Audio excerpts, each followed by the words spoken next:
आज आपण सोडवणार आहोत इरा सेशन 25। तर चला करूया सुरू। तर बघा, पहिले लॅबवर क्लिक करायचं आहे। लॅबवर क्लिक करा, नेहमीप्रमाणे टायपिंगची प्रॅक्टिस करून घ्यायची आहे। त्यानंतर आपल्याला सेल्फ पाथ लर्निंग सोडवायचं आहे। तर सेल्फ पाथ लर्निंगवर क्लिक करा आणि ते प्रोसीड बटनावर क्लिक करायचं आहे। प्रोसीड बटनावर क्लिक करायचे। त्यानंतर बघा, याच्यामध्ये 5 प्रश्न दिलेले आहे। तर 5ही प्रश्न आपल्याला सोडवायचे आहे। इथून स्टार्ट करा। स्टार्ट केल्यानंतर पहिला प्रश्न बघा, मायक्रोसॉफ्ट एक्सेलमध्ये स्पार्कलाइन काय असतात म्हणत आहे। तर मायक्रोसॉफ्ट एक्सेलमध्ये स्पार्कलाइन काय असतात बघा, तर ते डेटा ट्रेंड्स व्हिज्युअली रिप्रेझेंट करण्यासाठी सेलमध्ये एम्बेडेड केलेले मिनिएचर चार्ट्स आहे। त्यानंतर सबमिट करा। मायक्रोसॉफ्ट एक्सेलमध्ये क्विक ॲनालिसिस फीचर काय आहे म्हणत आहे। तर याचं उत्तर बघा, क्विक डेटा ॲनालिसिससाठी एक फीचर फॉर्मॅटिंग चार्ट्स आणि टोटल सारखे पर्याय प्रदान करते, हे त्याचं उत्तर असणार आहे। त्यानंतर पुढचा प्रश्न, मायक्रोसॉफ्ट एक्सेलमध्ये 3D मॅप्स फीचर काय आहे म्हणत आहे। तर मायक्रोसॉफ्ट एक्सेलमध्ये 3D मॅप्स फीचर काय असते बघा, तर जिओग्राफिकल डेटांचे इंटरॅक्टिव्ह 3D मॅप्स किंवा ट्रान्सफॉर्मिंग करण्यासाठी व्हिज्युअलायझेशन टूल्स आहे। याच्यावर क्लिक करा आणि त्यानंतर सबमिट करा। नेक्स्ट क्वेश्चन्स, खालीलपैकी कोणता पर्याय तुम्हाला MS एक्सेलमध्ये तुमच्या शीटवरील टेबलमधील डेटा फॉर्मॅट करण्यास अनुमती देईल म्हणत आहे। तर याचं उत्तर ऑप्शन नंबर 4 आहे, टेबल। याच्यावर क्लिक करा आणि त्यानंतर सबमिट करायचं आहे। त्यानंतर नेक्स्ट, मायक्रोसॉफ्ट एक्सेलमधील टेक्स्ट बॉक्स फीचरचा प्राथमिक उद्देश काय आहे म्हणत आहे। तर टेक्स्ट बॉक्सचा प्राथमिक उद्देश काय असतो बघा, तर हे सेलच्या ग्रीडपासून वेगळे स्प्रेडशीटमध्ये टेक्स्टचे बॉक्स इन्सर्ट आणि कस्टमाइज करण्यासाठी वापरले जाणारे टूल्स आहे। याच्यावर क्लिक करा आणि त्यानंतर सबमिट करा। तर अशा प्रकारे आपलं सेल्फ पाथ लर्निंग सोडवणं झालेलं आहे। त्यानंतर गो टू होमवर क्लिक करा। क्लिक केल्यानंतर बघा, आपल्याला त्यानंतर नॉलेज चेकचे प्रश्न सोडवायचे आहेत। तर नॉलेज चेकवर क्लिक करा आणि त्यानंतर स्टार्ट एक्झामवर इथे क्लिक करायचं आहे।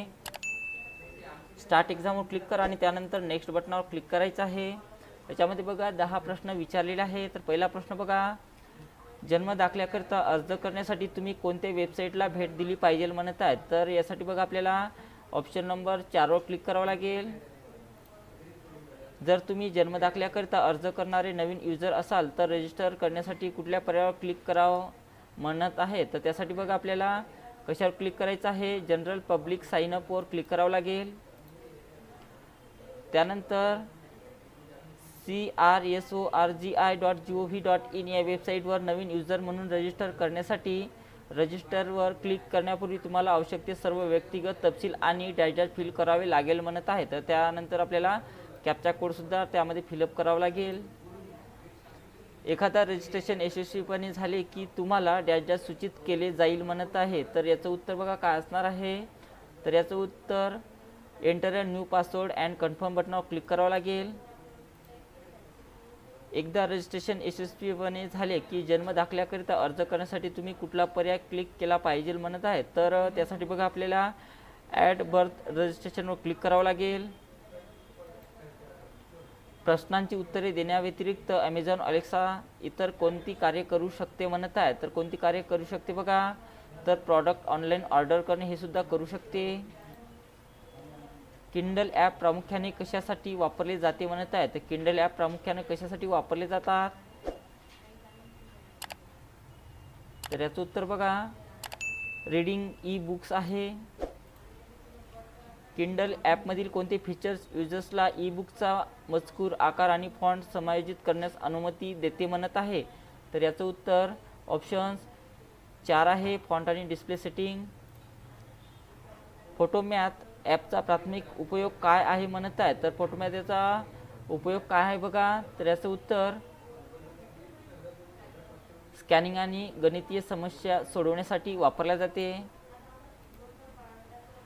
प्लांट स्नॅप ॲपचे कार्य काय असते म्हणत आहे। तर याचं उत्तर बघा, जवळच्या वनस्पती ओळखण्यासाठी याचा वापर केला जाते। तर अशा प्रकारे आपलं संपूर्ण सोडवणं झालं। त्यानंतर एंड एक्झाम हे नाव टाकायचं आहे आणि कन्फर्म बटनावर आपल्याला क्लिक करायचं आहे। तर बघा, आपल्याला पूर्णपैकी पूर्ण स्कोर इथे मिळालेला आहे। त्यानंतर बघा, आपल्याला नॉलेज चेक सोडवायचं आहे, नवीन जे आलेलं आहे ते। त्यानंतर स्टार्ट एक्झामवर क्लिक करा। याच्यामध्ये बघा 5 प्रश्न दिलेले आहेत। तर पहिला प्रश्न गुगल फोटोजचा लोगो ओळखा म्हणत आहेत, तर बघा 4 नंबरवर आहे। गुगल फोटोज म्हणजे काय म्हणत आहे, तर गुगल फोटोज काय असते बघा, तर वापरकर्त्यांना फोटोग्राफ स्टोअर, ऑर्गनाइज आणि शेअर करण्याची अनुमती देणारी सर्व्हिस आहे। आणि त्यानंतर online video editing tools offer करणारी सर्व्हिस आहे। तर हे 2 ऑप्शन्स आहेत। त्यानंतर सेव्ह करा। गुगल फोटोज ही सुविधा इतर फोटो आणि इमेज स्टोरेज सुविधापेक्षा वेगळी का असते म्हणत आहे, तर वेगळी का असते बघा, तर त्यात फोटोंसाठी अमर्यादित स्टोरेज उपलब्ध करून दिले जाते 1। त्यानंतर त्या फोटोचे एडिटिंग, सॉर्टिंग अशा इतर अनेक सुविधा आणि कृती उपलब्ध करून दिल्या जातात 2 आहे। आणि नंतर त्यात युजर्सना त्यांनी अपलोड केलेल्या माहितीत कुठूनही आणि कोणत्याही उपकरणातून प्रवेश करण्याची मुभा दिली जाते। हे 3ही ऑप्शन्स आहे। आणि त्यानंतर सेव्ह करा। त्यानंतर बघा गुगल फोटोजमध्ये फोटोज लिंक करण्याचा फायदा काय असतो म्हणत आहे, तर त्याचा फायदा काय असते बघा, तर पहिला आहे, दुसरा आहे आणि त्यानंतर तिसरा आहे। त्यानंतर सेव्ह करा। आणि शेवटचं बघा गुगल फोटोजमधील इम्पोर्ट बटन युजर्सना कोणती गोष्टीची मुभा देते म्हणत आहे, तर कोणत्या गोष्टीची मुभा देते, तर फोटो गुगल फोटोजवर अपलोड करणे हे त्याचं उत्तर आहे। त्यानंतर सबमिट करा।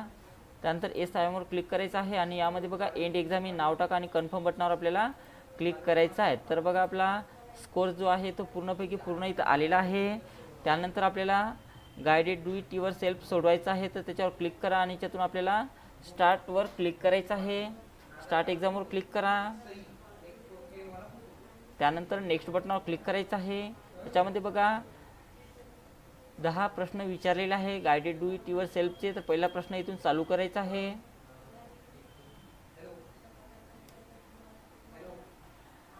दिलेल्या टेम्पलेटमध्ये टेबल सिलेक्ट करा। टेबल चांगले दिसण्याकरता थिक बॉक्स बॉर्डर अप्लाय करण्यासाठी या पद्धतीचा वापर करा म्हणत आहे। तर पहिले ज्यातनी टेबल कुठं दिलेलं आहे ते सर्व चेक करून घ्यायचं आहे। इथपर्यंत टेबल आहे, संपूर्ण टेबल सिलेक्शन करा। त्यानंतर फॉन्टच्या ग्रुपमध्ये जाऊन इथे आपल्याला बॉर्डरमध्ये जायचं आहे आणि याच्यातून बघा आपल्याला थिक बॉक्स बॉर्डर घ्यायचे आहे। तर थिक बॉक्स बॉर्डर सांगितलेले आहे।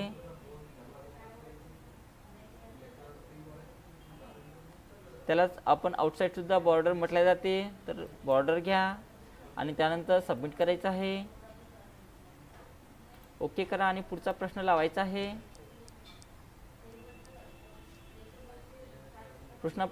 पुढच्या प्रश्नात बघा काय म्हटलेलं आहे, दाखवण्यात आलेल्या एक्सेल शीटमध्ये ओल शेप इन्सर्ट करण्यासाठी खालील पद्धतीचा वापर करा म्हणत आहे। तर आपल्याला ओल नावाचा शेप घ्यायचा आहे। तर इन्सर्ट टॅबवर जा, शेपमध्ये जायचं आहे आणि याच्यातून बघा आपल्याला ओल नावाचा याच्यातून शेप घ्यायचा आहे। तर या ठिकाणी दिलेला आहे ओल घ्या आणि त्यातनी ड्रॅग करून तो काढायचा आहे आणि नंतर आपलं उत्तर सबमिट करा। ओके करा आणि त्यानंतर पुढचा प्रश्न लावा। त्यानंतर बघा काय म्हटलेलं आहे, दाखवण्यात आलेल्या वर्कशीटमध्ये शीट 3 सप्टेंबर अटेंडन्समधील सर्व टेक्स्ट सिलेक्ट करा। ते डिलीट करण्यासाठी या पद्धतीचा डिलीट सेलचा वापर करा म्हणत आहे। तर कशातली म्हणत आहे, वर्कशीटमध्ये शीट 3 म्हणत आहे। तर शीट 3 कोणती, सप्टेंबर। तर सप्टेंबर शीटला सिलेक्शन करा। त्यानंतर सर्व टेक्स्ट डिलीट करण्यासाठी होम टॅबमध्ये सेल ग्रुपमध्ये जाऊन डिलीट ऑप्शनमधील डिलीट सेलचा वापर करा म्हणत आहे। तर सर्वाला सिलेक्शन करा। त्यानंतर डिलीटवर जायचं आहे आणि डिलीट सेलवर क्लिक करायचं आहे। तर संपूर्ण सेलला इथून सिलेक्शन करून घ्यायचं आहे। डिलीटवर जा आणि डिलीट सेल्सवर इथे क्लिक करायचं आहे। तर संपूर्ण डिलीट झालं आणि नंतर आपलं उत्तर सबमिट करायचं आहे। ओके करा आणि त्यानंतर पुढचा प्रश्न लावायचा आहे।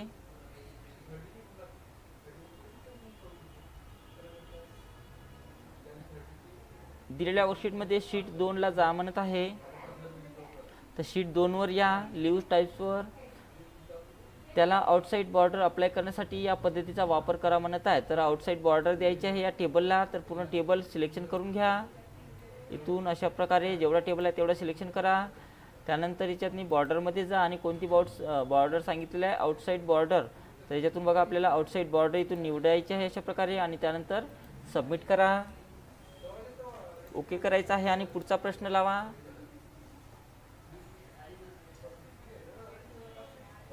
दिलेल्या वर्कशीटमध्ये 2 ते 4 रोज सिलेक्ट करा म्हणत आहे। सर्व फॉर्मॅटिंग क्लिअर करण्यासाठी editing group, clear menu item याचा वापर करा। सर्व टेक्स्ट सिलेक्ट करा आणि बोल्ड ऑप्शन वापरून ते बोल्ड करा म्हणत आहे. तर बघा 2 आणि 4 रोज सिलेक्शन करायचं आहे आणि 2 आणि 4 रोला सिलेक्शन करा.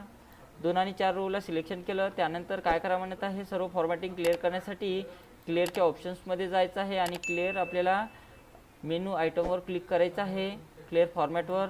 तर क्लिअर फॉर्मॅटवर क्लिक करा आणि त्यानंतर आपल्याला सर्व टेक्स्टला बोल्ड ऑप्शन सिलेक्ट करा म्हणत आहेत. तर याच्यातून आपल्याला बोल्ड करा, इथून अशा प्रकारे बोल्ड झालं आणि त्यानंतर सबमिट करायचं आहे. ओके करा आणि पुढचा प्रश्न लावायचा आहे. त्यानंतर बघा फिल्टर ग्रुपमधील स्लाइसर ऑप्शन वापरण्यासाठी दिलेल्या एक्सेल शीटमध्ये इन्सर्ट टॅबवर जा. आता स्लाइसर ऑप्शनवर क्लिक करा आणि फोटो बॉक्स ऑप्शन सिलेक्ट करून फिल्टर लागू करा व शेवटी ओके बटनावर क्लिक करा म्हणत आहे. तर आपल्याला स्लाइसर ऑप्शन वापरायचा आहे. तर कशातून जाऊन म्हणत आहे,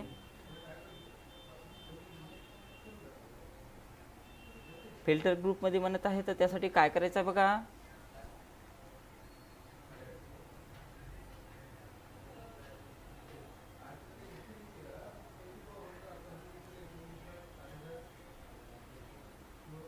त्यासाठी बघा आपल्याला इन्सर्ट टॅबवर जायचं आहे.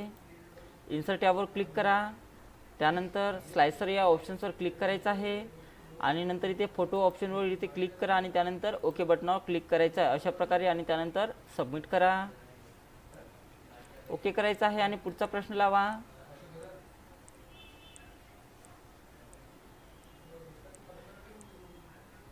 त्यानंतर बघा काय म्हटलेलं आहे, एक्सेलमध्ये क्विक ॲनालिसिस वापरण्यासाठी प्रथम टेबलच्या स्वरूपात डेटा सिलेक्शन करा म्हणते. निवडलेल्या डेटाच्या उजवीकडे दिसणारा क्विक ॲनालिसिस बॉक्स पहा, त्यावर क्लिक करा आणि निवडलेल्या सेलमधील न्यूमेरिकल डेटा व्हिज्युअलाइज करण्यासाठी डेटा बार सिलेक्ट करा म्हणत आहे. तर बघा अशा प्रकारचा प्रश्न आपल्याला इथे विचारलेला आहे. तर त्यासाठी काय करायचं आहे बघा, पूर्ण पहिले या टेबलला सिलेक्शन करून घ्यायचं. अशा प्रकारे संपूर्ण टेबलला सिलेक्शन करून घ्या. त्यानंतर बघा इथे एक बॉक्स आलेला आहे, त्याच्यावर राईट क्लिक करायचं आहे किंवा त्याच्यावर क्लिक करा. क्लिक केल्यानंतर बघा याच्यातनी डेटा बार्स ऑप्शन इथं आलेला आहे, तर त्याच्यावर क्लिक करायचं आहे अशा प्रकारे आणि नंतर आपलं उत्तर सबमिट करा.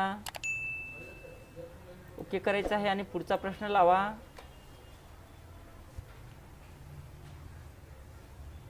त्यानंतर बघा काय म्हटलेलं आहे, नवीन मजकूर बॉक्स इन्सर्ट करण्यासाठी दिलेल्या MS एक्सेल फाईलमध्ये इन्सर्ट टॅबवर जा म्हणते.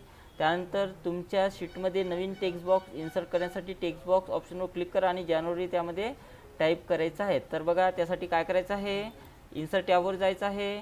त्यानंतर टेक्स्टच्या ग्रुपमध्ये जाऊन टेक्स्ट बॉक्स घ्या आणि त्यातनी टेक्स्ट बॉक्स निवडायचा आहे आणि ते ड्रॅग करून तो काढायचा आहे. काढल्यानंतर बघा त्याच्यामध्ये आपल्याला जानेवारी हे नाव टाईप करून घ्यायचं आहे. अशा प्रकारे जानेवारी नाव टाईप करा, बाहेर क्लिक करा आणि नंतर आपलं उत्तर सबमिट करायचं आहे. ओके करा आणि त्यानंतर पुढचा प्रश्न लावायचा आहे.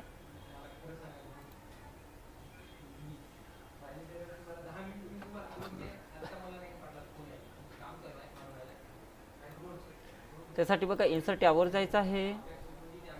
इक्वेशन याच्यावर क्लिक करायचं आहे आणि त्यामध्ये बघा बायोनॉर्मल थेरम घ्यायचा आहे. तर इथून ते इन्सर्ट करा अशा पद्धतीने आणि त्यानंतर सबमिट बटनावर क्लिक करायचं आहे.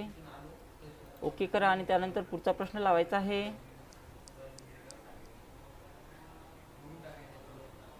त्यानंतर बघा काय म्हटलेलं आहे, दिलेल्या एक्सेल वर्कबुकमध्ये पायवट टेबल इन्सर्ट करण्यासाठी टेबल सिलेक्ट करा आणि इन्सर्ट ऑप्शनवर जा.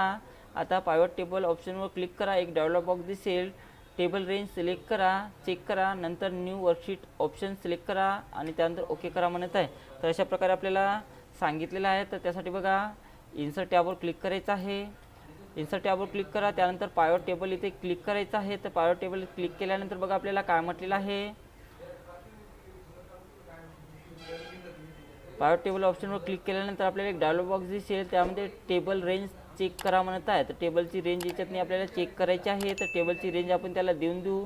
अशा पद्धतीने संपूर्ण टेबल जेवढा असेल तेवढाही टेबल याच्यामध्ये सिलेक्शन करून घ्यायचं आहे आणि त्यानंतर आपल्याला न्यू वर्कशीटवर इथे क्लिक करायचं आहे अशा पद्धतीने. त्यानंतर ओके बटनावर क्लिक करा आणि नंतर आपलं उत्तर सबमिट करायचं आहे. तर अशा प्रकारे आपलं गायडेड डू इट युअर सेल्फचे संपूर्ण क्वेश्चन सोडवणं झालेलं आहे आणि त्यामध्ये बघा एंड एक्झाम हे नाव टाका आणि कन्फर्म बटनावर आपल्याला क्लिक करायचं आहे. तर अशा प्रकारे गाइडेड डू इट युअर सेल्फचे संपूर्ण प्रश्न सोडवणं झालेला आहे. त्यानंतर आपल्याला सिम्युलेशनचे क्वेश्चन्स सोडवायचे आहेत. तर सिम्युलेशन्स क्वेश्चन्सवर क्लिक करा आणि त्यानंतर आपल्याला स्टार्ट एक्झामवर क्लिक करायचं आहे. त्यामध्ये बघा सिम्युलेशनचे क्वेश्चन्स 2 दिलेले आहेत. तर पहिला प्रश्न लावायचा इथून. तर पहिला प्रश्न बघा, शब्दापेक्षा आयकॉन अधिक मनोरंजक पद्धतीने गोष्टीचे वर्णन करतात आणि तुम्ही सेलमध्ये आयकॉन इन्सर्ट करू शकता. त्यासाठी D5 हा सेल सिलेक्ट करा आणि कम्युनिकेशन पहिला आयकॉनवर क्लिक करा म्हणत आहेत. तर D5 मध्ये म्हणत आहे, तर D5 मध्ये क्लिक करा. इन्सर्टमध्ये जायचं आहे, आयकॉनवर क्लिक करा आणि कम्युनिकेशनवर क्लिक करायचं आहे आणि पहिलाच आयकॉन इथून घ्या आणि त्यानंतर इन्सर्ट ऑप्शनवर क्लिक करायचं आहे आणि नंतर सेव्ह करा. पुढचा प्रश्न बघा, तुम्ही सेलमध्ये पिक्चर इन्सर्ट करू शकता.